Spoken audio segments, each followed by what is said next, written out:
Prepare பண்ணி பேசலாம் முடியாது, என்ன டைம் ஆயிடுச்சான். மேடையில் வந்திருக்கும் திரையுலக பெரியவர்களுக்கும் இங்கே வந்திருக்கும் பத்திரிகை ஊடக நண்பர்கள் அனைவருக்கும் என்னுடைய பணிவான காலை வணக்கம். லாந்தர் எம் சினிமாஸ் ஷாஜி அவரோட விடியுமுறை காத்திரு அப்படிங்கிற ஒரு படத்தில் நடித்தேன்.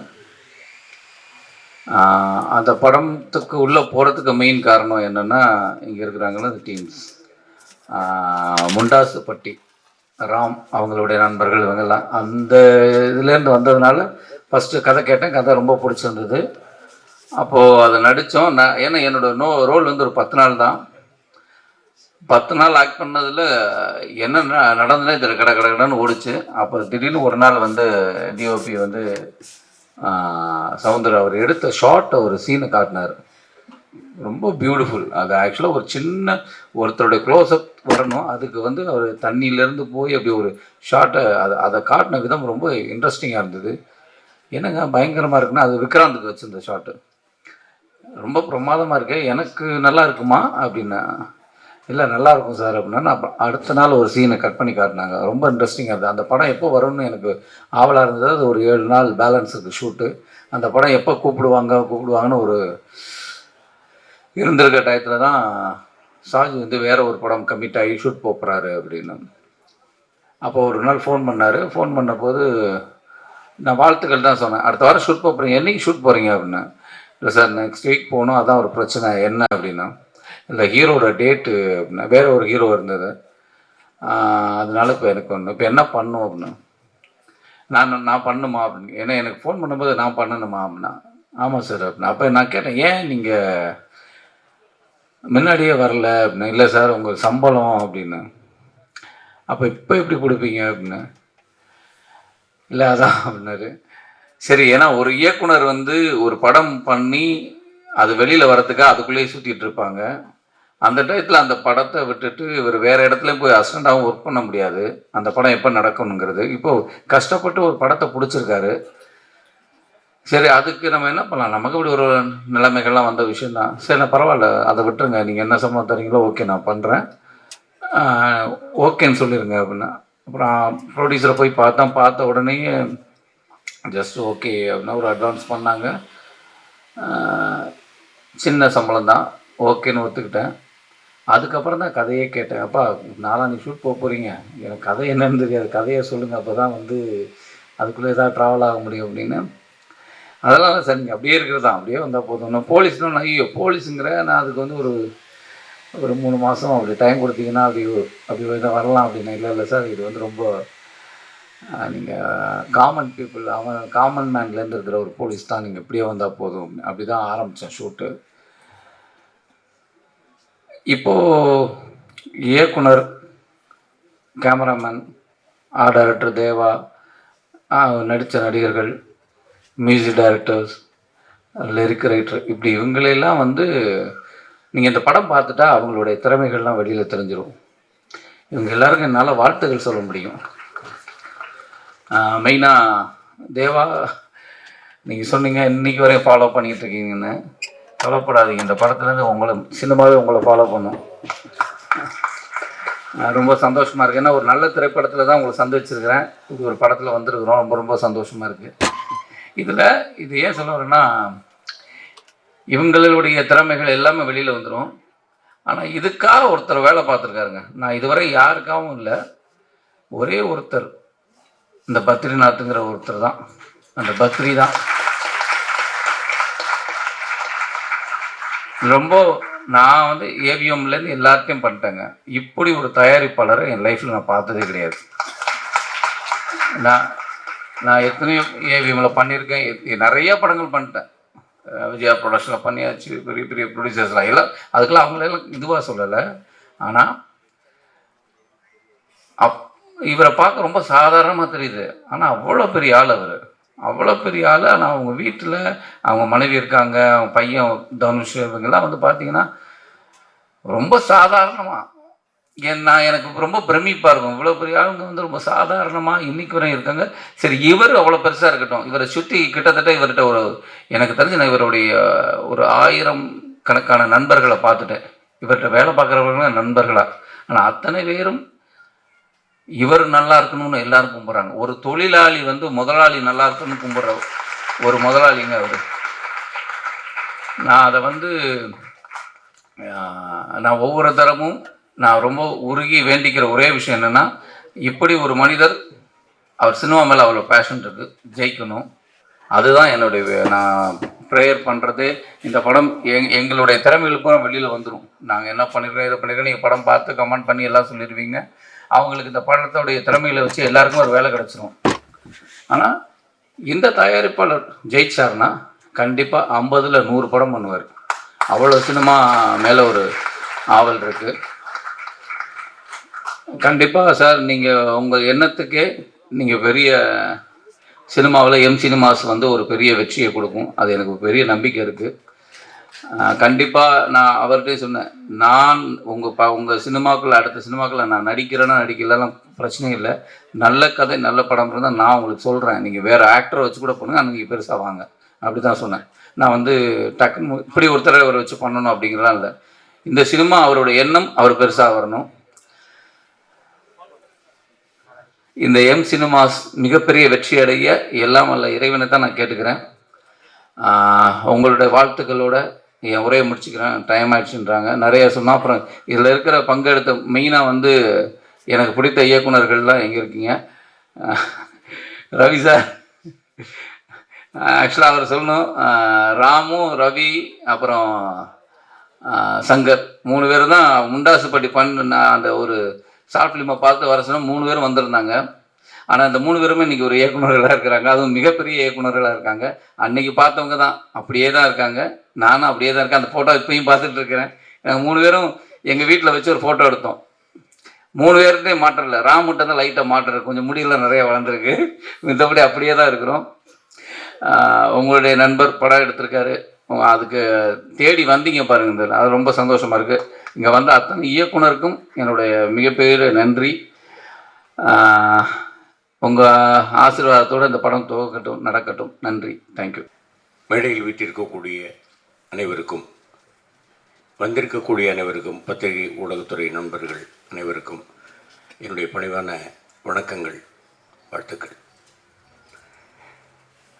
முதல்ல வந்து டைரக்டர் சாருக்கு வந்து ஒரு பெரிய ஒரு வாழ்த்து சொல்லணும், பாராட்டு சொல்லணும்.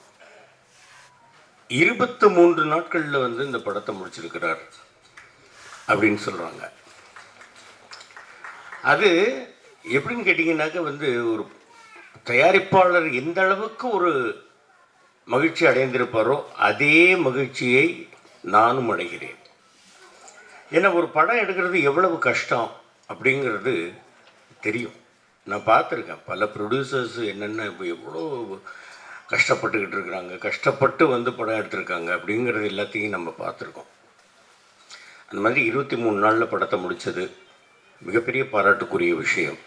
அதுவும் இவ்வளவு பிரமாதமாக இந்த ஷார்ட்ஸ் எல்லாத்தையும் அருமையாக எடுத்திருக்கக்கூடிய டைரக்டருக்கும் சரி, ஒளிப்பதிவாளர் திரு ஞானசவுந்தர் அவர்களுக்கும் சரி, அருமையாக எடிட் பண்ணியிருக்கக்கூடிய திரு பரத் அவர்களுக்கும் சரி, இந்த படத்தை அருமையாக தயாரித்திருக்கக்கூடிய ப்ரொடியூசர் திரு பத்ரிநாராயணன் அவர்கள், திரு விஷ்ணு அவர்கள், கோ ப்ரொடியூசர் கணேசன் அவர்கள், எல்லோருக்கும் இந்த சினிமா ப்ரொடக்ஷன்ஸ் லாந்தர் அப்படிங்கிறது ஒரு மிகப்பெரிய வெற்றி படமாக அமைய வேண்டும் அப்படின்னு வேண்டுறேன். இந்த படத்தில் பல பேர் வந்து டெபியூ டைரக்டர்ஸ் அப்படின்னு, டெபியூ டைரக்டர் அண்டு ஆர்டிஸ்டில் நிறைய பேர் வந்து டெபியூ இருக்கிறாங்க அப்படின்னு சொன்னாங்க. ரொம்ப சந்தோஷமான விஷயம். திறமைகள் எங்கு வேண்டுமானாலும் இருக்கலாம், அது எப்பொழுது வேண்டுமானாலும் வெளிப்படலாம்.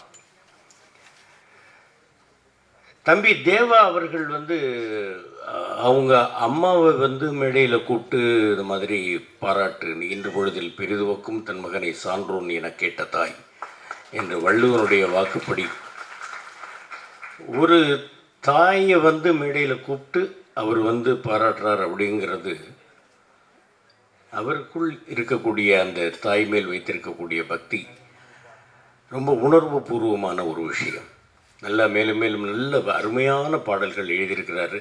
இசையமைப்பாளருக்கும் என்னுடைய மனமார்ந்த பாராட்டுகள். ஏன்னாக்க அந்த லைன்லாம் நல்லா கேட்குற மாதிரி இருந்தது இசை. ஒரு மேடையில் ஒருத்தர் வந்து பாடினாரு, ஆனாரு, எனக்கு புரியல, என்ன பாடுறாருன்னே புரியல. அந்த மாதிரி இல்லாமல் இந்த பாட்டு வந்து இன்றைக்கும் வந்து அந்த காலத்தில் இருக்கக்கூடிய பாடல்கள்லாம் நம்ம மனசில் வந்து அப்படியே பதிஞ்சு போய் ஒரு வார்த்தைக்கு அடுத்த வார்த்தை என்ன அப்படிங்கிறது கூட வந்து 50 ஆண்டுகள் 60 ஆண்டுகளை கடந்தும் நம் மனசில் இருக்குதுன்னாக்கா அந்த பாடல்கள் நல்லா தெளிவாக நமக்கு கேட்டதுனால தான். இன்னொரு விஷயம் சொல்லணும், தம்பி விதார்த் அவர்கள் காற்றின் மொழி படத்தில் அவர் கூட சேர்ந்து நடிக்கிற ஒரு வாய்ப்பு எனக்கு கிடைச்சிது. நல்ல அருமையான தம்பி, அருமையான நடிகர்.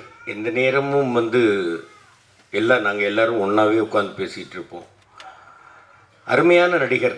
மேலும் மேலும் அவருக்கு பல படங்கள் வாய்ப்புகள் வரணும், பல வெற்றி படங்களை அவர் தர வேண்டும். இந்த லாந்தர் படமும் அவருக்கு மிகப்பெரிய வெற்றி படமாக அமைய வேண்டும் அப்படின்னு நான் எல்லாம் வல்ல இறைவனை வேண்டிக்கிறேன்.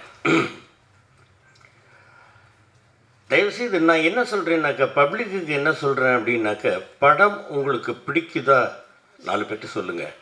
பிடிக்கலை அப்படின்னாக்கா உங்களோட வச்சுங்க. அடுத்தவங்க போகிறவங்க படத்துக்கு வந்து போகிறவங்கள வந்து சே அந்த படம் நல்லாவே இல்லை போகாத அப்படின்னு சொல்லாதீங்க.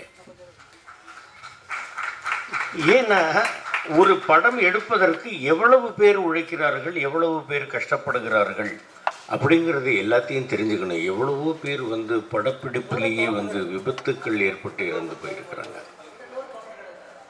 அந்த மாதிரி பல கஷ்டங்கள் இருக்குது. அந்த மாதிரி எல்லாம் கஷ்டப்பட்டு எடுக்கக்கூடிய ஒரு படத்தை வந்து பார்த்துட்டு உடனே வந்து நீங்கள் தியேட்டருக்குள்ளேயே உட்காந்துட்டு கையில் செல்ஃபோன் இருக்குங்கிறதுக்காக மொக்க இந்த படத்துக்கு தயவுசெய்து வந்துடாத அப்படின்லாம் சொல்லாதீங்க. உங்களுக்கு பிடிச்சா பாருங்கள், பிடிக்கல பேசாமல் இருந்துருங்க, அவ்வளவுதான். பார்க்கட்டும், எல்லோரும் பார்க்கட்டும். இந்த ஒரு 320 ரூபாயிலேயோ 200 ரூபாயிலேயோ ஒன்றும் நம்ம மாட மாளிகை கூடு கோபுரம் கட்டிட போகிறதில்ல. ஆனால் இந்த படங்கள் இதே மாதிரி நிறைய பேர் இந்த படங்களுக்கு வந்து நல்லா இருக்கிற படத்துக்கும் சரி, நல்லா இல்லாத படத்துக்கும் சரி வாய்ப்பு அளித்தால், நீங்கள் வந்து பார்த்தால் பல குடும்பங்கள் வாழும் அப்படிங்கிறத மனசில் வச்சுக்கணும். தம்பி பூச்சி முருகன் அவர்கள் பேசும்போது சொன்னார், பாஸ்கரன் வந்து சின்ன சின்ன படங்கள்லாம் நடிக்கிறாரு. ராஜீவ்காந்தி கூட சொன்னாப்புல, சின்ன சின்ன படங்கள்லாம் நீங்கள் பண்ணுறீங்கன்னு. எங்கிட்ட கேட்டாங்க, நீங்கள் எதுக்கு பெரிய ஸ்டார் படத்தில் நடிக்கிறது இல்லை? நான் நடிக்க மாட்டேன்னு சொல்ல, நான் நடிக்கிறதுக்கு தயார், கூப்பிடட்டும். ஆனால் ஒரு விஷயம் நான் மனதில் தெளிவாக வைத்திருக்கிறேன், சிங்கத்துக்கு வாலாக இருக்கிறத விட ஈக்கி தலையாக இருக்கிறது தான் நான் விரும்புகிறேன். சின்ன படங்கள் நல்லா இல்லைன்னு எப்படி சொல்ல முடியும்? திடீர்னு வந்தாப்புல என்னுடைய மகன் இந்த படத்துக்கு கூப்பிட்டாப்புல 8 தோட்டாக்களுக்கு வந்து என்னுடைய மகன் வந்து கூப்பிட்ட உடனே, டைரக்டர் வந்து கூப்பிட்ட உடனே நான் எனக்கு வந்து ஃபைலில் வந்து நீங்கள் வந்து இது மெயில் அனுப்புங்க, பெயில் அனுப்புங்கன்னு இதெல்லாம் நான் கேட்க மாட்டேன். நீங்கள் சொல்லுங்கள் போகிறோம். இந்த மாதிரி டிபார்ட்மெண்ட்லேருந்து ஒரு இது இருப்பா, ஏன் இப்படி திணற, என்ன சொல்லுங்க? இல்லை நான் சின்ன பாப்பா பெரிய பாப்பா பார்க்கும்போதுலேருந்து அப்பையிலேருந்து உங்களுடைய ரசிகராக தான் பக்கத்தில் உட்கார சொல்லணும், ஒரு மாதிரியாக இருக்க. ஒன்றும் இல்லைப்பா, அப்பான்ற இல்லை சொல்லுன்னு. அதுக்கப்புறம் தான் அவர் நார்மலாக பேச ஆரம்பித்தார். போலீஸ் டிபார்ட்மெண்ட்லேருந்து ஒரு துப்பாக்கி காணாமல் போகுது, 8 தோட்டா இருக்குது, 8 தோட்டாவும் உங்கள் கையிலேருந்து தான் வெடிக்குது, ஒன்று வெடிக்கும்போது ஒரு இன்சிடென்ட் நல்லா இருக்க ரைட் பண்ணுறேன். சின்ன படம் தான், புது டைரக்டர் தான் பண்ணேன். அதே மாதிரி இப்போ தம்பி அர்ஜுன் அவர்கள் வந்து சூதுக்கவும் 2ல் ஒரு அருமையான விஷயம், எனக்கும் மாமா சந்திரசேகர் கூடவும் அண்ணன் ராதாரவி அவர்கள் கூடவும் நடிக்கிறதுக்கு ஒரு வாய்ப்பு, அருமையாக டைரக்ஷன் பண்ணியிருக்கிறாங்க. இந்த மாதிரி பல பேர் வந்து இங்கே இருக்கக்கூடியவர்கள் வந்து எனக்கு வந்து ஆதரவளிக்கக்கூடியவர்கள், அண்ணன் தேனப்பன் அண்ணன் அவர்கள், மாப்பிள்ளை கண்ணல் கண்ணன் அவர்கள். இது மாதிரி சொல்லணும்னாக்கா ஒவ்வொருத்தரையாக சொல்லிக்கிட்டு போகலாம். அந்த மாதிரி வந்து விதார்த் அவர்களும் மிகப்பெரிய ஒரு பெயரை பெற வேண்டும். ஸ்வேதா அவர்களும் நல்ல மிகப்பெரிய நிறைய அடுத்தடுத்த படங்கள் வாய்ப்புகளை பெற வேண்டும். இந்த படம் மிகப்பெரிய வெற்றி அடைய வேண்டும். ப்ரொடியூசருக்கும் இந்த படத்தில் உழைத்தவர்களுக்கும் மிகப்பெரிய ஒரு பெயரையும் லாபத்தையும் ஈட்டித்தர வேண்டும். அடுத்தடுத்து அவர்கள் படம் எடுக்க வேண்டும். எல்லா படங்களும் வெற்றி படமாக அமைய வேண்டும் அப்படின்னு எல்லாம் வல்ல இறைவனை வேண்டிக்கிறேன். உங்கள் எல்லாருக்கும் அருமையான வாழ்க்கையை ஆண்டவன் தர வேண்டும்னு கேட்டுக்கிறேன். நன்றி, வணக்கம்.